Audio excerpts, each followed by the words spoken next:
Hello. So you are about to watch me attempt to make an overbust corset.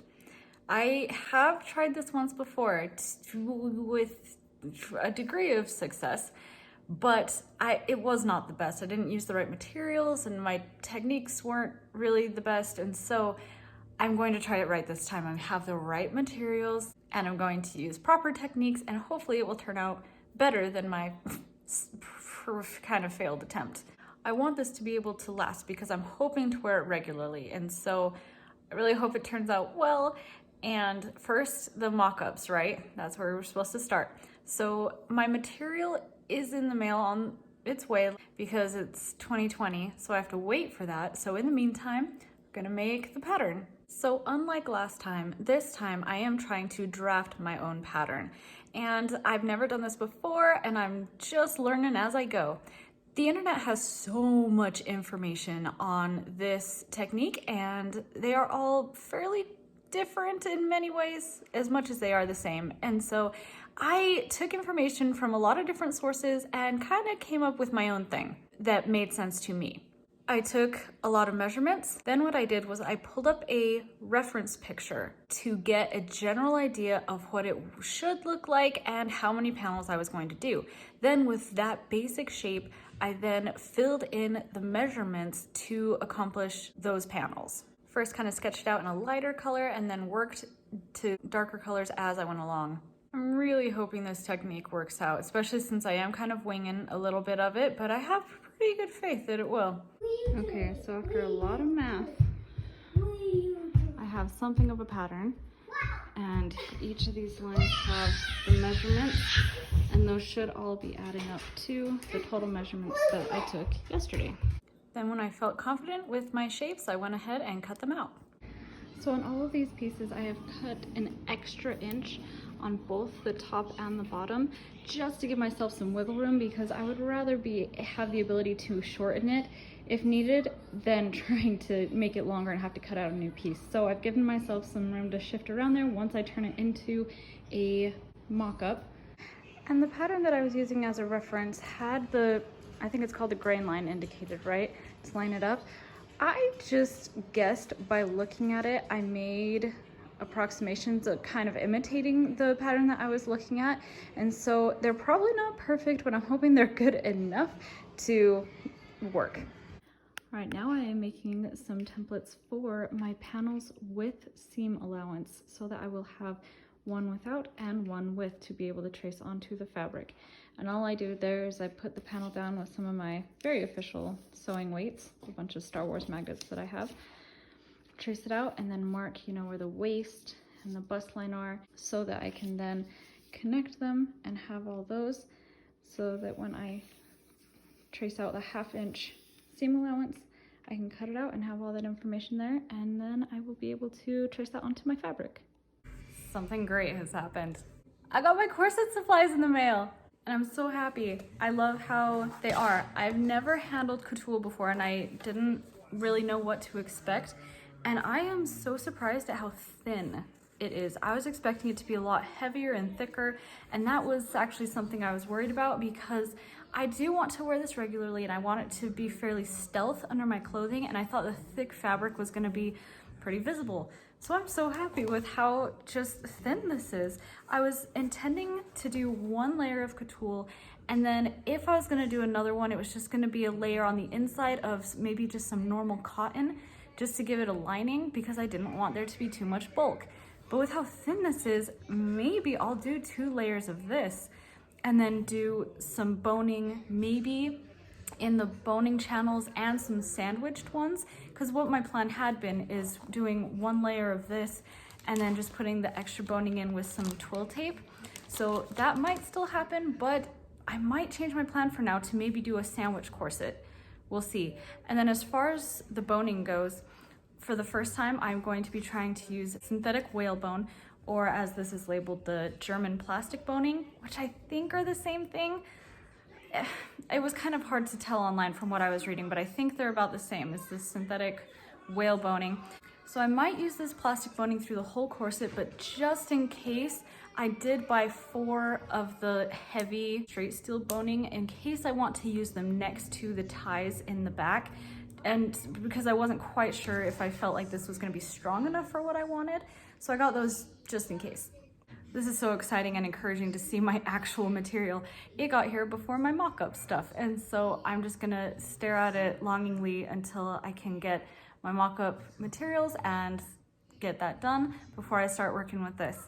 And I'm planning on this being a closed front corset because I want it to be as stealth as possible under my clothing. And I think that having a busk in the front, the little clasps are gonna be visible. And so this will be a closed front. It came. This color is intense. Sweet. Let's see. Okay, that's pretty thick. That's pretty sturdy. This will be fun to work with. Awesome. For the second inside layer of my mock-up, I decided to use just a bunch of scrap fabric that I had laying around so that I didn't waste any of my nicer, more expensive fabrics. So as far as marking my panels goes, I tried a few different things.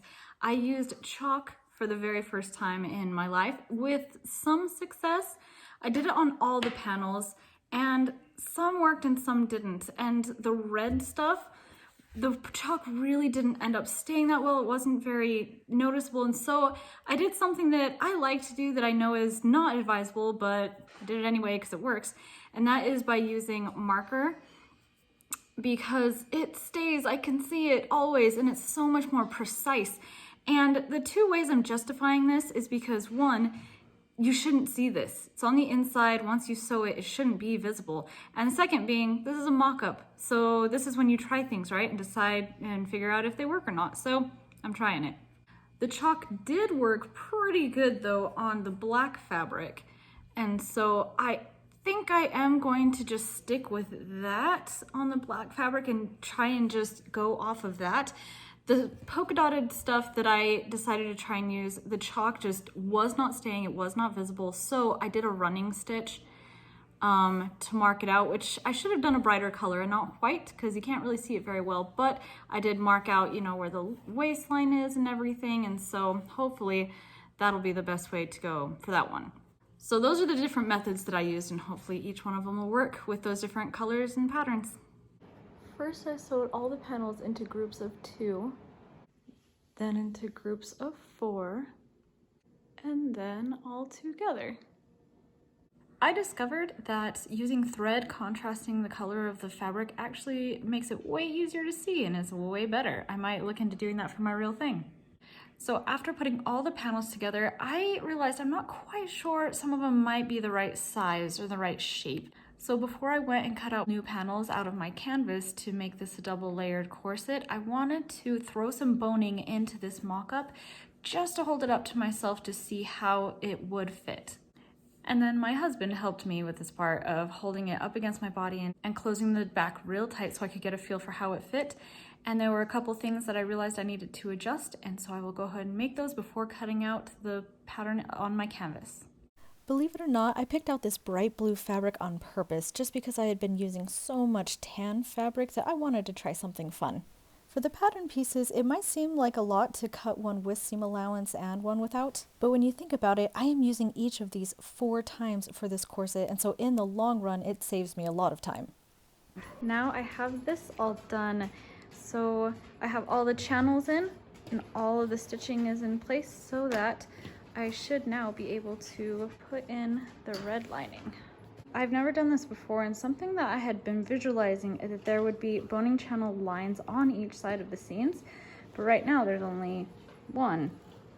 And so I'm going to see how that turns out, if I want to do another decorative stitch on the other side, or if that is how one of the stitches that'll hold the corset all together. I'll find out.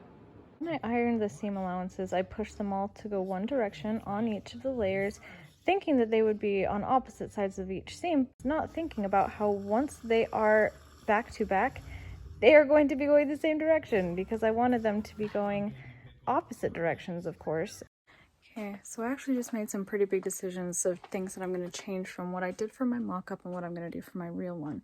So this one I was trying to use seam allowances as part of the boning channels, but I think what I'm going to do instead is chop off the seam allowance and strictly use the sandwich method to create all of the channels. I think that's what I'm going to try. We've discovered that my husband is way better at putting in eyelets than I am, so here he is helping me out with that part. So all plastic boning comes in a large coil, which makes it really curly, and you need to flatten it out. So to do that, I put it inside an old casing that I had, spritzed it with some water, and then ironed over the top of it, and that did the trick. Then I did some experimenting of trying to bend it side to side to maybe fit some of my curves better, but it didn't really work, so I dropped that. So here's all of my synthetic whalebone all done. I had a big long roll. I cut them into their pieces. I filed off each end so that they're all nice and round, and then on one end of them I used permanent marker and labeled each number so that I know where it belongs in the corset. I put boning on either side of each seam, so there's 2 for each seam, and I also included an extra one on panel 3, just because it is so wide, it needed a little bit of extra structure, so there's an extra one on there, and on either side of the eyelets, I put in the synthetic whale boning instead of spring steel. And this, folks, is why we do mock-ups. Considering this is a pattern I never used before and I've never drafted a pattern before, it could have turned out a lot worse, but there are definitely some things that need to be addressed. Probably the biggest one is right here. There's a lot of excess right there. And then up at the top, a little bit, not a lot, but just a little bit. It feels kind of wide and baggy, just a hair. So I'm going to take in probably these 2 panels a little bit, that one a little, just a little smidge. And that kind of goes with the bottom as well. I feel like it's just a hair too baggy. It doesn't look it, but I feel like it should go in just a little bit. So maybe in some of these panels, just a hair, I'll take it in, just a smidge. And then there's something funky going on over here. I'm not quite sure what that is or how to address it. I think something might need to be shifted. I'm not sure, but that should get figured out. So when I cut the boning, I foolishly cut some of them a little too short, and that's why there's these awkward things right there. Sorry, ignore that. Overall, I'm pretty happy with how this has turned out. I like the shape it gives me, I'll tell you that. So this pattern, the one that I used as a reference, I know it belongs to someone whose first name I always pronounce wrong, but her last name is Black.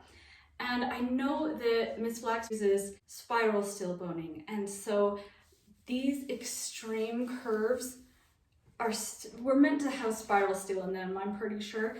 I was considering doing spiral steel in them anyway, and I can feel that these want to twist because this is so curved. So I'm thinking in these 4 channels, I might do some spiral steel, which I do already have. So I might slip those in there just to make that a little bit more comfortable and natural, and so there's not so much tension and fighting going on. But overall, I'm very happy with how this turned out. This is giving me a lot of information that I will now apply to my real one. I think I'm going to go on to my real one. I'm not going to do another mock-up because I don't have that much in me to do another one, and I think this is good enough to be able to go ahead and move on. I did not try and do a waist tape in this one, which I probably should have done, but I didn't, and I don't know if I'll do one in my real one. I probably will, and I'll sort that out when I get there, but this one doesn't have one in it. And here I am doing a turnaround. This is basically just for me. I've discovered I like having some solid footage of every angle of the corset for me to be able to go back and refer to if needed. Wasting no time, I grabbed my permanent marker and jumped into my real thing. Man, I don't think I'm ever going to be using the same fabric for the front and back ever again, because it is going to be a miracle if I don't mix up something. So much basting, so much pinning, and I only basted the ones that are crazy curvy, but now it is time to sew them all together. When I stitched the panels together, I sewed inside the line a little bit. Couple reasons being that I did want to make sure that all of the markings definitely stayed in the seam allowance and that none of it would be showing through. And also, I did my basting directly on the line, and I don't like sewing over the top of basting because then it's very hard to take out. So I sewed all of the panels just a little bit on the inside of the lines. So I really don't know what I'm doing. I have both of my layers all put together and all assembled, and I have already ironed all of the seam allowances to go in one direction. But I'm realizing I need to know where the waistline is and the markings so that I can line them up against each other. So something that I'm doing right now that makes sense to me in the moment is I'm just doing some little threads with the stuff that I'll be able to take out along the waistline on each panel. So when I cut off the seam allowance and I'm trying to put them together, I'll be able to match them up. That's what's making sense in my head right now, and that's what I'm trying to execute. So we'll see if it pays off. Now it is time to experiment and learn some stuff.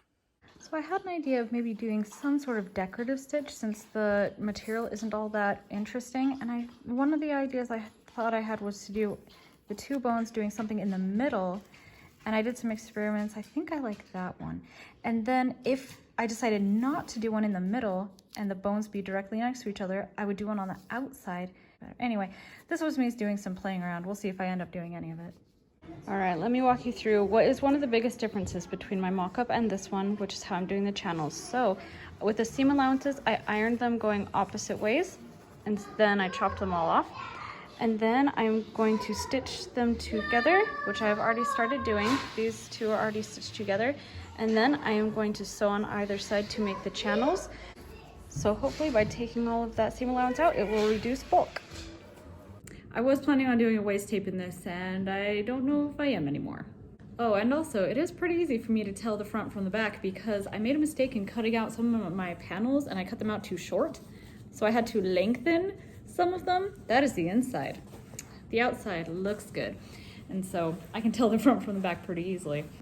And also, I'm struggling on figuring out how to add panel 6 to the back for the eyelets and boning to go in because I've struggled with this on my past corset and on my mock-ups. I just don't know how to attach the back panel very well. Some of the times I have attached it to the whole corset and then closed it up in the back. Well, one of them I completely finished that back panel and then attached it to the corset all finished, and I loved that. But the problem is you have to hide all of the nasty seams, and I don't really know how to do that. Anyway, so I'm trying to decide how I want to attach these. I'll fill you in as I go along. Okay, I am being incredibly indecisive when it comes to what embellishment I want to do because I'm realizing that with different ones I would have different hang-ups. So I think I decided these really fine, delicate ones, as much as I love them up close, like this is perfect. I love the little floral embellishments. They would not look as impressive as far back. It would kind of just look muddled and you wouldn't be able to tell what it was, and I don't think it would look very pretty. So I honestly think the two that I like the most are these rounded ones, but the thing is, I'm worried that if I do those on each side, if they don't line up exactly, it'll look weird if they're not exactly the same on both sides. Do you know what I mean? And so I'm really nervous to try and do those on both sides. Just to simplify everything, I think I might do these little stars in between. I love that look. The only problem is it widens it quite a bit, and I don't know how well it would be a little bit wider, especially when it gets really small. I don't know, I'm having so many complicated thoughts in my head. I think I hope I will decide to do one of them. I just don't know which one that will be yet. So as you can see, I did end up going with the star pattern for a few different reasons. I did believe that I would be able to make it look crisp and clean and it wouldn't be warped or anything like that. I also thought it would just be a nice subtle highlight and it would just be a fun little accent. And it'll reinforce the seams super well, and so it'll give it a lot of extra strength, even though it means I will never be able to do any altering. After some testing, I learned a lot of stuff. I learned that I can pierce through 3 layers of fabric at a time, and so I can sew all those layers together and then do it, and I discovered I can actually do it pretty well. So maybe I'll do it instead of my husband. So I think I'm ready to get going on the back panels. And despite your best efforts, there is always inevitably some degree of unpicking that will need to be done. So the holes right on the waistline are going to be 1 inch apart, and then all the other ones are 1 1/8 inches apart. Okay, so the back panels, I have put all the eyelets in. It's all done, and I've stuck a boning in the back just for some structure. I'm now going to be attaching panel 6 to panel 5, and I think what I decided I'm going to do, I'm going to just sew them together, and then I will chop off the seam allowance and then try to hide the nasty raw edge with some ribbon. I've done something similar to this in the past, so we'll see if it works. Okay, that actually worked pretty well. Putting the ribbon over the seam. A little messy, not completely perfect, but covers it up, keeps it clean. Yeah, that works. So I have a predicament in regards to the boning. Right now I have gotten all my channels done, or most of them, and I'm trying to fit the boning in them to make sure they fit, and some do and some don't. Especially the curvy ones I'm finding. The synthetic whalebone just aren't really going in very well. So I think I have decided that these 4 and these 4 are going to be spiral steel, because those slid in and out perfectly, nice and snug though, whereas when I tried to put the synthetic whalebone in them, they did not. I was about ready to unpick all of these until I decided to see if that fit in there, and it does. And so I'm just gonna go with these crazy curvy ones, spiral steel, and then the rest I will keep the synthetic whalebone just because I've bought it and cut it, and so I'm gonna use it. All right, so I switched something up with the boning that goes next to the ties. The very farthest back one was a piece of synthetic whalebone, but after just doing more researching and more thinking, I think I've decided I do want to do some steel. But the thing is, that channel is too small for the thick steel ones, so I'm going to use 2 of the normal thin kind. So I'm going to take that out, but it actually kind of works because this is actually 3 layers. So I'm just sandwiching it with, so it's fabric, bone, fabric, bone, fabric. And I feel better with that being steel. It just feels more safe and secure. So I think I'm gonna make that change, and I'm pretty happy with that decision. So something that's been happening that I've actually suspected might have been a problem from the very beginning, I was worried this would happen, is because I did 2 layers together, it kind of bubbles. Do you know what I mean? And it's like, I figured that would very possibly be a problem, but for some reason in my head I was just like, no, it'll work itself out, but it didn't. And so I'm wondering what I might have done wrong, what I should have done different, there was probably some research that probably needed to be done that I didn't do. But I'm hoping, like, is my last hope, that like when I try it on, when the heat from my body, the tightness of it being laced, it will kind of disguise that or possibly go away, mostly, hopefully. So we'll see what happens there. Now I'm going to give you a quick little demonstration of how I make spiral steel bones. First, you get your spiral steel, then you need a marker. They get some really strong plier tools, a really sturdy file, and some heavy-duty sandpaper. Then you need some plumber's tape, I don't know what the real name is, and some scissors to cut said tape. First, you want to make sure that they're all the same size, so you're going to measure them out. Then you're going to mark where to cut them. And when it comes to cutting, what you want to do is one side, then the other.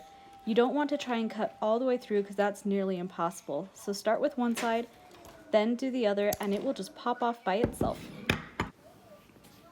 And then buckle up because you are going to be spending quite a bit of time filing down the sharp edges and sanding it down even more so from there because you do not want any sharp edges poking out. Then it's time to cap it off. You can buy little metal caps to put over the top, but I don't like to do that because they're kind of bulky, so I opt to go this route. You just want to make sure that it is heavily layered up at the top, covering up those pointy end bits. Then after it's cut, push it down as tight and hard as you can. And voila, all done. Here it is.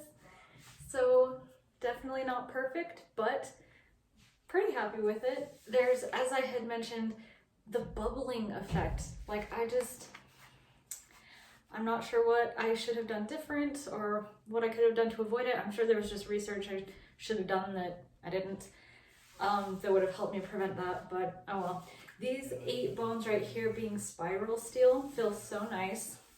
It feels so much more natural for those to be spiral. I think I'm happy with my decision to put the star embroidery stuff in between each bone, because it does make it look pretty, it adds some character, makes it a little bit more interesting instead of just a flat tan. So I think I'm happy with that decision. It makes it look nice. On this corset and the last one that I made, the only 2 corsets I've made, right here, like on the front part of my hip, just the fabric behaves weird. I don't know how to make that better. I don't know. And the back's not quite parallel either. I'm not sure why. It's a lot more open at the top than it is at the bottom. This happened on my mock-up too, and this one as well. I'm not quite sure. I'm pretty sure these wrinkles are happening because of how I cut the panels out, maybe, I think.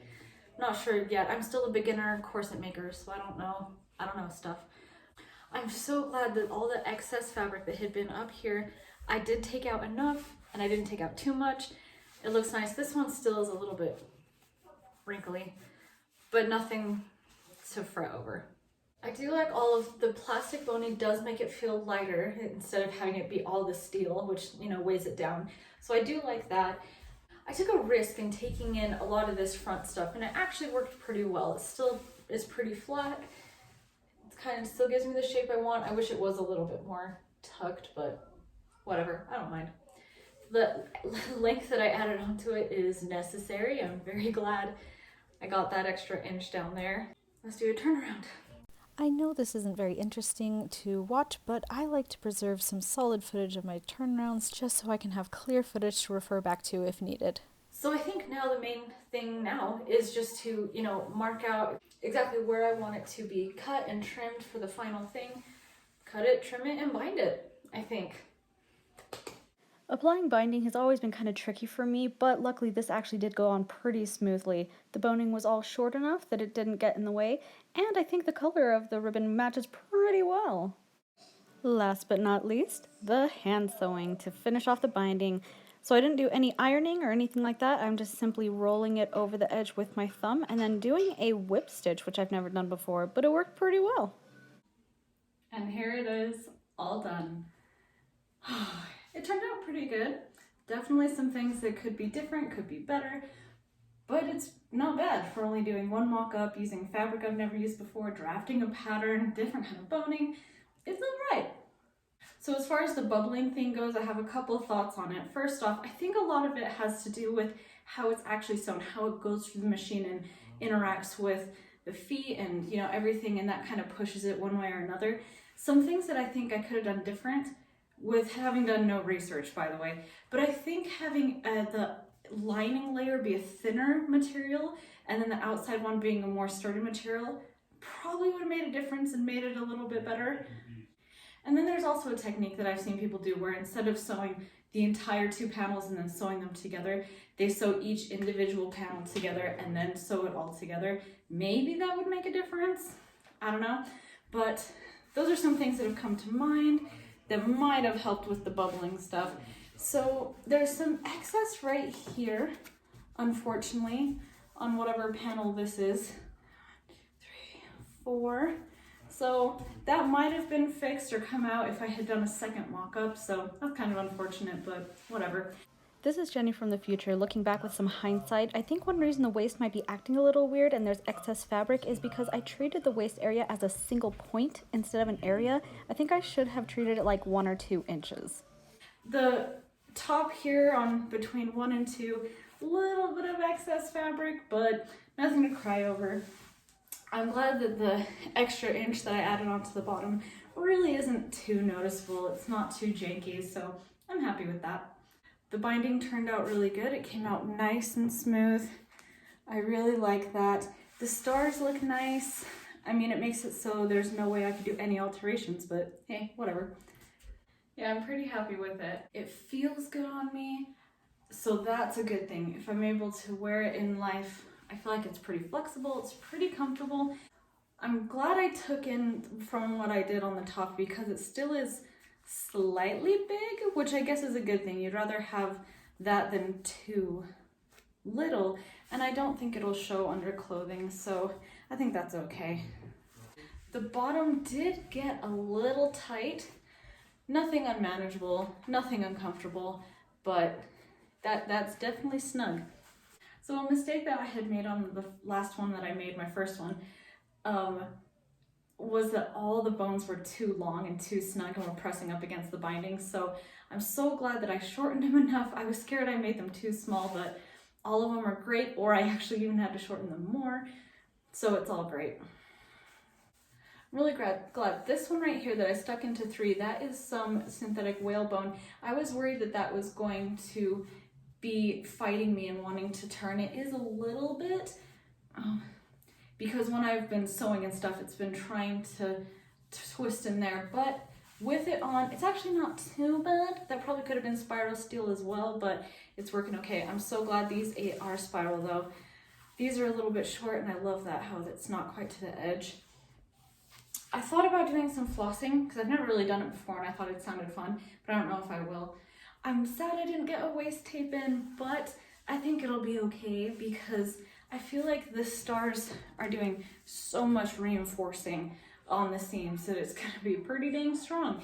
And I don't think this fabric is gonna warp too much because it's 2 layers of coutil, so it should be fine. In a lot of ways, I liked the mock-up one better. It was in a few ways.